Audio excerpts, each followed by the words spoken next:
සිරුරට collagen ලබා දෙන සහ සිරුරේ කොලජන් නිෂ්පාදනය ඉහළ දමන ආහාර 10ක්. අද සමාජයේ බොහෝ දෙනෙක්ගේ වයස අපි දැක්කම හිතාගන්න පුළුවන්. ඒ සමහර දෙනෙක්ගේ වයස අපිට හිතාගන්න බෑ. සමහර අය වයසට වඩා තරුණ පෙනුමක් තියෙනවා. එහෙම නැත්නම් වයසට වඩා මහලු පෙනුමක් අපිට දැක ගන්න පුළුවන්. මේකට හේතුව අප ශරීරයේ ඇති කොලජන් ප්‍රමාණය අපට සලකන්න පුළුවන්. අපේ සම පැහැපත් කරන්න, රැලි ඇතිවීම වළක්වන්න වගේම තරුණ බවක් ඇති කරන්න මේ කොලජන් අපට අත්‍යවශ්‍ය වෙනවා. අවාසනාවකට අපි වයසට යනවත් සමගම ශරීරයේ කොලජන් නිෂ්පාදනය අඩු වෙනවා. ඒ නිසා කොලජන් නිෂ්පාදනය ඉහළ දාන ආහාර ගැනීම තමයි අතිශය වැදගත් වෙන්නේ. මේ වීඩියෝ එකෙන් කියන්න යන්නේ අන්න ඒ වගේ ආහාර 10ක් ගැන. අංක 1. මධ්‍යම ප්‍රමාණයේ මුහුදු මාළු සම සහිතව. විශේෂයෙන් තලපත්, කෙලවල්ලා, බලයා, තෝරා වැනි මාළු.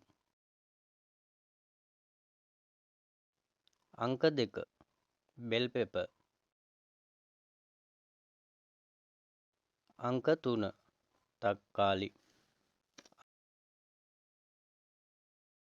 අංක 4. හරක් මස්.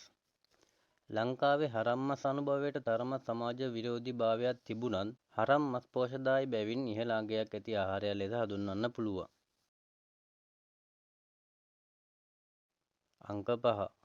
බිත්තර. අංක 6. තද කොළ පාට පලා වර්ග. අංක 7. කුකුල් මස්.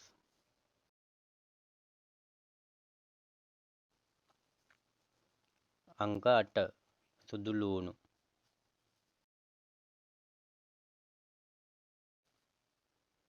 අංක 9. කජු.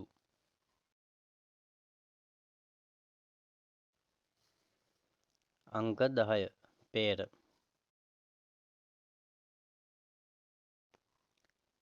එහෙමනම් මේ වගේම තවත් වටිනා වීඩියෝ එකකින් නැවත හම්බෙමු. channel එක subscribe කරලා නැත්නම් දැන්ම subscribe කරලා තියාගන්න. ඔයාලා හැමෝටම සුබ දවසක්.